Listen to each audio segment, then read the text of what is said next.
Formal at opisyal ng inanunsyo ng noontime show na It's Showtime ang pagkakadisqualify ng isang kalahok ng tawag ng tanghalan, All-Star Grand Resback 2025 dahil umano sa paglabag sa pinirmahang agreement.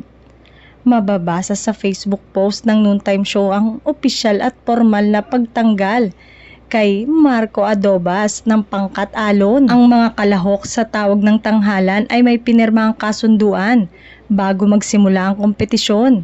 Sa hindi inaasahang pangyayari, si Marco Adobas ng pangkat alon ay may nilabag na alituntunin na nakasaad sa kanyang pinirmahang kasunduan.